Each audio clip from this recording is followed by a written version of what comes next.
प्यारे बच्चों, सभी को नमस्कार। आज हम सब इकाई 2 घातांक के अंतर्गत धनात्मक एवं ऋणात्मक घातांक के बारे में पढ़ेंगे। घातांक ऋण 1 का अर्थ, जैसे 3 गुणे 1/3 बराबर इसका 1 आ जाएगा, या इसको हम इस तरह भी लिख सकते हैं 3 बराबर 1 के बटे 1/3। इसी तरह 9 का भी हम लिख सकते हैं 9 गुणे 1/9 बराबर 1, या 9 बराबर 1 बटे इसका बटे 1/9। इसी प्रकार यदि ए एक शून्यतर यानी शून्य के अलावा शून्य से इतर परिमेय संख्या हो तो ए गुणे 1/a बराबर 1, या ए बराबर 1 के बटे 1/a। अतः ऐसी परिमेय संख्याएं जिनका गुणनफल 1 के बराबर होता है एक दूसरे के गुणात्मक प्रतिलोम अथवा व्युत्क्रम कहलाती हैं, इनवर्स या रेसिप्रोकल। हम जानते हैं कि 10 की घाते 2 बराबर 10 गुणे 10, ये बराबर 100 हो जाएगा।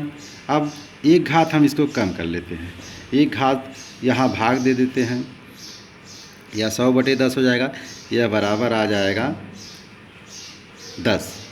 अब फिर 10 की घात बराबर 10 की 1 घात बराबर 10। अब 10 की 0 घात यानी कि अब 10 से फिर भाग दे दिया गया इस 10 में, तो 10/10 ये बराबर 1 हो गया। इसी प्रकार अब हम ये घात घटती जा रही है, 10 की ऋण 1 घात यानी कि अब जो है इससे भाग दे दिया जाएगा, 1/10 किया गया है तो ये 1/10 हो गया। फिर 10 की ऋण 2 घात है तो 1/10 की 2 घात हो जाएगी, यानी 1/10 गुणे 10 बराबर 1/100। 10 की ऋण 3 घात हुई, यानी 1/10 गुणे 10 गुणे 10 1/1000, 10 की 3 घात। अतः स्पष्ट है कि जब घातांक क्रमशः 1 कम होता है, यानी जो घातांक यहाँ 2 था, यहाँ 1, यहाँ 0, यहाँ ऋण 1, यहाँ ऋण 2, ऋण 3 कम होता है, तब मान जो है पूर्व मान का 1/10 अथवा 10वां भाग हो जाता है। किसी शून्येतर परिमेय संख्या a के लिए a की घाते ऋण m बराबर 1/a की घाते m, जहाँ m एक धनात्मक परिमेय संख्या है। a की घाते ऋण m a की घाते m का गुणात्मक प्रतिलोम है। a के गुणात्मक प्रतिलोम 1/a को हम a की घाते ऋण 1 भी लिखा जाता है।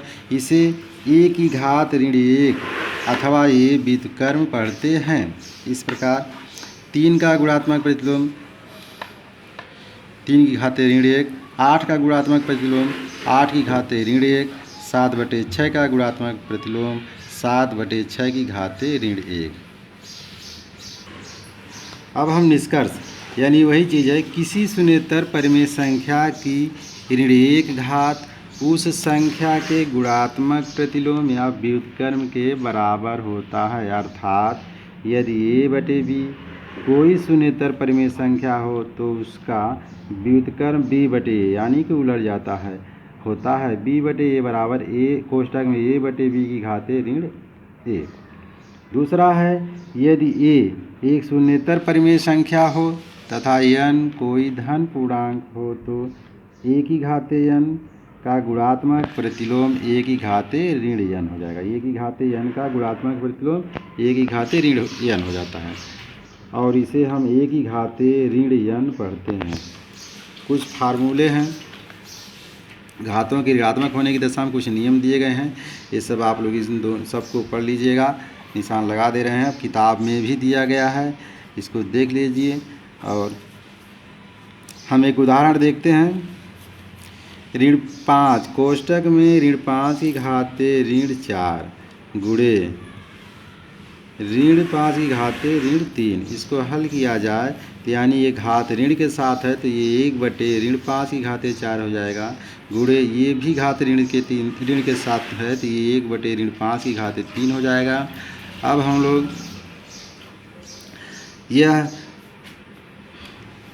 ऋण 5 गुणे के साथ है, इसको 1/ऋण 5 को अब इसमें जो ये गुणे के साथ है ये घातें जुड़ जाएंगी, 4 धन 3 हो जाएगा, इसलिए 1/ऋण 5 की घाते 7 ये बराबर हो जाएगा ऋण 5 की घाते ऋण 7।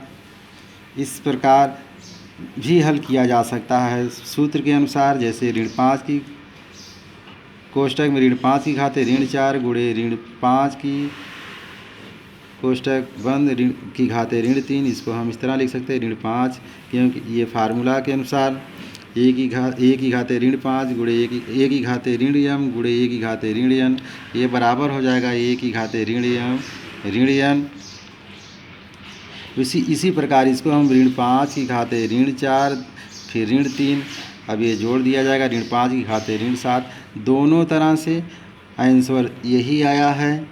इस प्रकार आप सब प्रश्नों को हल कीजिए और आज की कक्षा यहीं तक।